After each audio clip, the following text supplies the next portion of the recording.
देखिए, हम लोग 8 महीना पहले ही इस बात को बाकायदा मीडिया में ही बोले थे, जब वो गढ़वा में अक्षरा सिंह के साथ आभार यात्रा जोहार यात्रा कर रहे थे। तो आप उनसे यही कहा था कि अगर आपको लगता है कि इस आभार यात्रा जोहार यात्रा के आप हकदार हैं और जनता के बिना दबाव के कारण आप 1932 को लेके आए हैं, तो आप धनबाद, बोकारो, गिरिडीह, हजारीबाग, रामगढ़ आइए और जनता की भीड़ आपके विपक्ष में जाकर आपको बता देगी कि कितना आभार यात्रा में आपका योगदान है या जनता का प्रेशर है।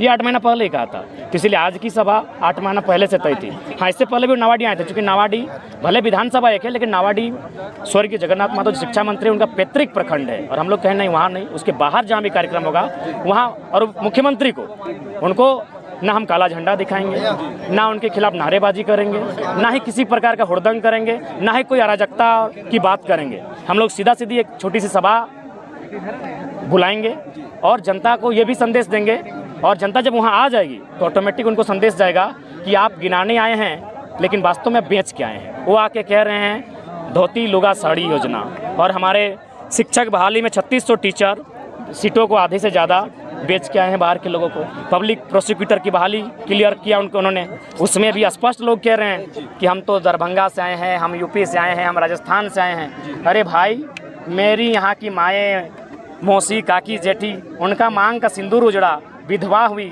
उनका बच्चा यतीम अनाथ हुआ, हमारे मामा, मौसा, काका, जेठा, फूफा, उनका चाम का चुतरा फाड़ा गया, उनका बदन लहूलुहान किया गया, और नौकरी किसी और को बांटेंगे तो कलेजा तो फटेगा ही। तो वो आ रहे हैं अपना एक ऐसी उपलब्धि गिनाने जो हमारी नहीं है। हाँ, आपने नौकरी दिया, अभी रघुवर सरकार की ही नौकरी थी, लेकिन दिया भी तो किनको दिया, जिनका इस राज्य से कोई सरोकार नहीं है। आप आके गिना रहे हैं, हम क्या करेंगे, हमारे बच्चे कहाँ जाएंगे, हमारे पढ़ने वाले छात्र कहाँ जाएंगे। तो इसलिए वो गिना रहे थे और हम लोग उसी समय लोगों को ये बता रहे हैं वो गलत गिना रहे हैं। इस चुनाव में तो हम लोग चुनावी सभा कहेंगे। देखिए, चुनावी सभा, जन जागरूकता, कुल मिलाकर सब कह सकते हैं। इसके लिए हम लोग लोकसभा का जो होगा, ये गिरिडीह लोकसभा है, और कहीं ना कहीं ये बहुत निर्णायक लोकसभा होगी। जो लोग हम चर्चा करते हैं कि हम लोग का पकड़ कहाँ है, हम लोग का धाक कहाँ है, तो सबसे धाक अगर कहीं दिखेगा तो गिरिडीह लोकसभा में ही दिखेगा।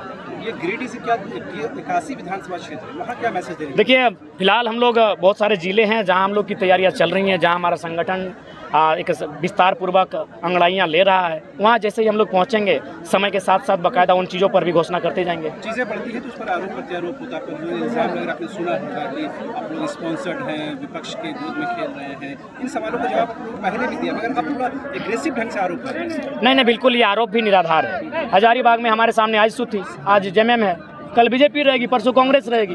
हमारी लड़ाई सबके खिलाफ है जिन्होंने इस राज्य में रूल किया है, और बाकायदा आप तो सबकी खामियों को उजागर कर रहे हैं, उदाहरण दे देकर सबकी खामियों को उजागर कर रहे हैं। किस प्रकार शिक्षा में हमें दबा कर रखा गया है, रोजगार में दबा कर रखा गया है, किस प्रकार हमारे जमीनों का अधिग्रहण किया जा रहा है, बाकायदा सारी चीज़ों को हम लोग लॉजिकली बता रहे हैं। ये क्या लगता है, अभी तक जो समर्थक जुटे हुए हैं, ये क्या तमाम राजनीतिक दलों के लिए माथे में शिकन लाने? बिल्कुल, माथे में शिकन नहीं तो बताइए, भारतीय संविधान में ऐसा कहीं नहीं है कि कोई अगर वीआईपी पर्सन सभा करे तो आप 5 किलोमीटर की दूरी में सभा नहीं कर सकते। भारत के संविधान में कहीं नहीं है, सभा करने का सबको स्वतंत्रता है, लेकिन बाकायदा प्रशासन के द्वारा रोका जा रहा है, तो डर तो है और बिल्कुल दिखेगा। खासकर छोटानागपुर में तमाम राजनीतिक पार्टियों को जिन्होंने झारखंड को बारी बारी से लुटा है, उन्हें सबसे पहले डर का आघात छोटानागपुर से ही होगा। आप क्या देखते हैं डुगरी बाई इलेक्शन में क्या? देखिए, हम लोग अभी फिलहाल चूँकि माननीय शिक्षा मंत्री जैसा भी थे, झारखंडियत को लेकर कट्टर थे, एकमात्र शख्स थे जो खुले मंचों पर कहते थे बिहार में बिहार के टीचर, यूपी में यूपी के टीचर, तो झारखंड में झारखंड के टीचर क्यों ना हो। अब इस पर हम लोग जल्दबाजी नहीं करेंगे, हम लोग 2024 में ही फ्रेश तैयारी में लगे हैं और उसके लिए हमारा ग्राउंड सज रहा है। ज़्यादा जगह जगह बैरिकेडिंग लगाया गया, आपके पीछे ही लिखा हुआ नेक्स्ट सीएम जयराम पर क्या बोलेंगे? टाइगर जयराम, ये क्या मतलब? ठीक है, आपके समर्थकों को लाठीचार्ज भी जो झारखंड के लोग आए। देखिए, ये तो लोगों की भावना है, उस भावना का हम लोग अपना जान देकर भी सम्मान करेंगे। जहाँ तक लाठी चार्ज का है, तो लाठी जब भी आप आंदोलन करने निकलेंगे, जब भी आप आंदोलन की उपज होकर राजनीति में जाएंगे, लाठियाँ आपको मिलेंगी। ये इतिहास रहा है, चाहे ममता बनर्जी की सरकार बने या फिर अन्य सरकारें जब भी बनी है, नई एक व्यवस्था को चैलेंज करते हुए उन्हें लाठियाँ सहना पड़ा है।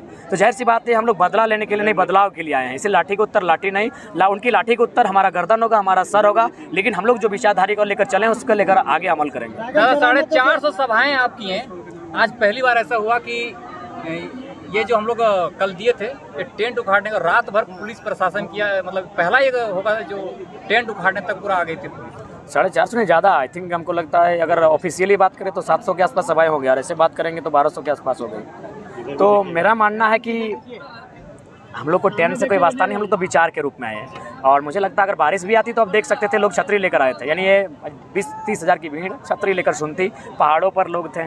तो कुल मिलाकर हमारी लड़ाई, हमारी जो आंदोलन है वो विचारधारा की है, हम लोग विचारों को लेकर आंदोलन कर रहे हैं। तो लिहाजा मेरा मानना है कि उसके लिए हमें टेंट उखाड़ने, उनको अगर लगता है उनको भाई उखाड़ना है तो अपना शक्तियों का दुरुपयोग करते हुए उखाड़ लेते हैं। हम लोग तो स्कॉर्पियो को ही अपना छत बनाकर, अपना माने मंच बनाकर अपना बात को रख लेते हैं। जयराम दा, आपकी गाड़ी में नेक्स्ट सीएम जयराम महतो लिखा हुआ है आगे में, देखिए अभी से आप मान लिए कि हम नहीं, ऐसा कभी नहीं, अपने मुख से हमने कभी कहा है ना कभी कहेंगे। एक विचारधारा स्थापित हो जो समानार्थी की बात करे, जो यहाँ के मुद्दों पर बात करे, जिसमें डर ना हो, जो पूंजीपतियों कॉर्पोरेट्स की दलाली ना करे। तो हम लोग एक व्यवस्था की बदलाव की बात करते हैं, वो व्यवस्था एक विचार बदलेगी और ये लड़ाई विचारों की है। क्या लगता है निश्चित 2024 में बदलाव होगा? सभा को रोका गया, कहीं न कहीं अब डर होने लगा जयराम। स्वाभाविक सी बात है, अभी तक लोग बोल रहे थे हमें फर्क नहीं पड़ेगा, हमें फर्क नहीं पड़ेगा, हमें फर्क नहीं पड़ेगा। तो जाहिर सी बात, जब सभा को बाकायदा रोका जा रहा है तो फर्क तो पड़ा है, फर्क तो पड़ा है। राजनीतिक गलियारों में चर्चाएं तो हैं, तो फर्क आने वाले दिन में भी पड़ेंगे। एनर्जी इतना कहाँ से आता है? देखिए नेचुरल है। हाँ, कल रात को चुना था, आज लगभग 2-2.5 घंटा बात रखे, तो ये नेचुरल है। 3.5-4 घंटा पढ़ा लेते थे और स्पीच वगैरह स्कूल कॉलेज में देते थे, तो उस समय से आदत हो चुकी है। आज के सभा से क्या बोलना चाहेंगे सीएम को, जिस तरह से आज का ये सभा को दबाने की कोशिश किया गया? उनको तो राजा साहब ही बोले हैं और आगे भी यही बोलेंगे कि अभी भी वक्त है, राज्य को लूटने से बचाइए, ब्यूरोक्रेसी को कंट्रोल में लाइए, कॉर्पोरेट्स को कंट्रोल में लाइए। यहाँ के जल जमीन जंगल जो लगातार लूटे जा रहे हैं, छीने जा रहे हैं गलत नीतियों के कारण, उन पर नियंत्रण लगाएं और इस राज्य को खुशनुमा बनाएं, क्योंकि आप सत्ता में, शक्तियाँ आपकी है, राजा हैं आप इस राज्य के। दादा, आपका बूथ स्तर पे कार्यकर्ता नहीं, आप बोल रहे हैं लोकसभा चुनाव लड़ेंगे, तो कैसे ये पॉसिबल है? कभी कभी कुछ चीज़ें जब आंदोलन के रूप में आती है तब कार्यकर्ता नहीं, एक जुनून देखा जाता है और मुझे लगता है लोग जुनूनी हो चुके हैं और इसका बदलाव 24 में निस्संदेह दिखेगा और बदलाव दिखाने वाले तो आप लोग ही होंगे। दादा, करोड़ों की टेंट आज जो लगा था, हाँ बिल्कुल, हमें लगता है 50 लाख प्लस ही और होगा। उसमें जो बसें जो आई थी भर कर, हम लोग जाके बकायदा हम लोग लिए जाके उसका बोल रहा है ऊपर से पैसा हम लोग लगाए, हम लोग सिर्फ आए हैं, बोला गया है साड़ी बांटेंगे, कोई बोला है कि नहीं भाषण सुनेंगे। देखिए, हम दूसरा से कंपेयर नहीं करेंगे, हम लोग कुछ देके नहीं लाए। जिस तरह से जगह जगह पे रोका जा रहा था, तो क्यों ऐसा किया जा रहा था? यही कि राजा साहब बगल में हैं, हम VIP हैं और हम लोग साधारण हैं। अगर लोग उनकी तुलना हमें सुनने आ जाएं तो जाहिर सी बात है राज्य उनका है। कंपेयर का कुछ पता चला कि नहीं वहाँ और यहाँ? देखिए, वायरल हुआ था पूरा महामुकाबला का। SDM 3 थाना प्रभारी फोटो को दिखा रहे थे कि ये आप लोग जो फोटो फैला रहे हैं, एक वर्तमान मुख्यमंत्री, एक भावी मुख्यमंत्री का फोटो वायरल हुआ पूरा, और उसको लेकर के पूरा हड़कंप। देखिए, ये सब तो चीज़ें हमको जानकारी नहीं है, क्योंकि मेरा जो भी सोशल मीडिया अकाउंट है, मेरा 17 का एडमिन है, सिर्फ हम लाइव आते हैं, बाकी सोशल मीडिया पे क्या घट रहा है देखते करते हैं। दिन भर यहाँ मैंने कार्यक्रम में रहते हैं, सफ़र करते हैं, सोतेंगे कब उठेंगे हम, तो बाकायदा सोशल मीडिया उतना हैंडल नहीं करते हैं, तो वहाँ क्या घट रहा है नहीं पता। हाँ, ये हमने तैयारी थी कि जब राजा साहब यहाँ आएंगे हम उनके बगल में ही अपने बातों को रखेंगे। इसके बाद कहाँ सभा होने वाला है? ये डुमरी उपचुनाव को लेकर टाइगर जयराम महतो भी उसी दिन सभा करते हैं डुमरी में। अगर नहीं, हमारा ये उपचुनावी सभा नहीं था, ना हमने कभी इसमें उपचुनाव की कोई बात कही। हम लोग तो ज़्यादातर समय लोकसभा पर ही फोकस किए, क्योंकि पहला चुनाव लोकसभा का है। हम लोग उपचुनाव को गिनते नहीं है, उपचुनाव को फिलहाल मानते नहीं है। जयराम दा, उम्मीदवारों की घोषणा कब करेंगे आप? उम्मीदवारों की घोषणा लोकसभा के बाद होगी, उस समय थोड़ा सा परख लेते हैं उम्मीदवारों को। नहीं, लोकसभा के जो MP के जो उम्मीदवार होंगे उनकी घोषणा बाकायदा मुझे लगता है इस साल के अंत तक हो जाएगी, लेकिन विधानसभा के जो कैंडिडेट होंगे MP चुनाव के बाद उनकी घोषणा। जेबी केसेस पहले गांव-गांव जगह जगह पर जनसभा करती थी, अभी लोगों का कहना है पहले आक्सू वर्सेस जेबी केसेस, जेएमएम वर्सेस जेबी केसेस, हर जगह पे जहाँ पे होती टकरार होती है, एक तरफ बंद पंडाल में, एक तरफ खुले मैदान में, क्या इस तरह का हर जगह देखने को मिलेगा? हाँ, स्वाभाविक है। अब तो हम लोग का ये ठीक है ना, क्योंकि अब वर्सेस तो हम ही लोग रहेंगे, क्योंकि आप तो सब परिवार में लिप्त हैं। मोटामोटी अभी राजा साहब का तीसरा पीढ़ी भी पॉलिटिक्स के लिए तैयार हो चुका है। पीढ़ी अब राजनीति में उनका है। सबका किसकी बात करते, सबका तो परिवार है। बीजेपी में जो भी हैं, उधर जयंत सिन्हा है, यशवंत सिन्हा है, अगर आवाचू में आते हैं तो माननीय सांसद उनकी पत्नी विधायक, और जेएमएम में आते हैं तो भाई उनका पूरा परिवार है विधायक और सांसद।